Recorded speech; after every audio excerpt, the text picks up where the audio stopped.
Nakapwesto na ang ilang tsuper at konduktor sa may bahagi ng Baclaran para sa transport strike nila kontra PUV Modernization Program ng pamahalaan. At may unang balita live si Bam Alegre.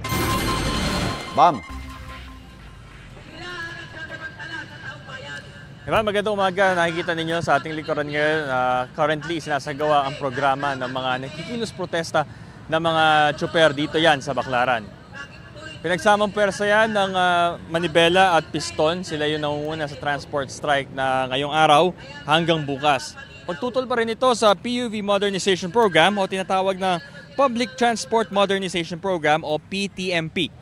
Pahirapan daw kasing pumasada ang mga tsuper na walang prangkisa o yung mga hindi consolidated sa mga transport cooperative.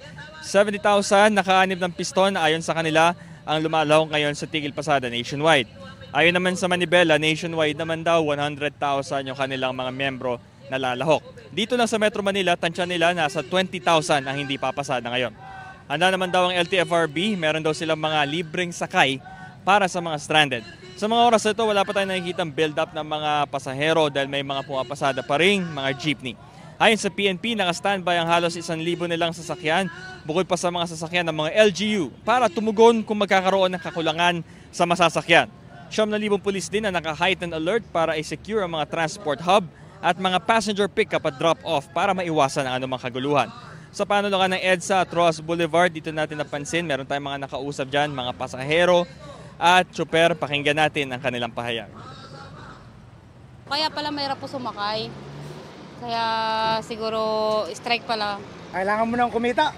Okay. Matagal kasi natingga yung tambay. Panawagan po namin, sana po ibalik yung aming 5 taong prangkisa at muling buksan yung franchise consolidation para muli kami makapag-rehistro ng aming sasakyan at tuloy-tuloy kami makapagserbisyo sa aming mananakay at mga kababayan.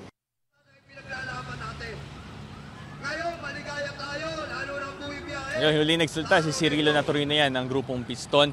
At sa mga oras ito patuloy ang programa at meron din mga naka-standby na kawani ng MMDA. Ayon naman kay Pangulong BBM, ay tuloy daw ang consolidation at ayon sa kanilang tansya, 80% na raw yung compliance rate na ito. Ito ang unang balita mula rin sa Baclaran, Bam Alegre para sa GMA Integrated News.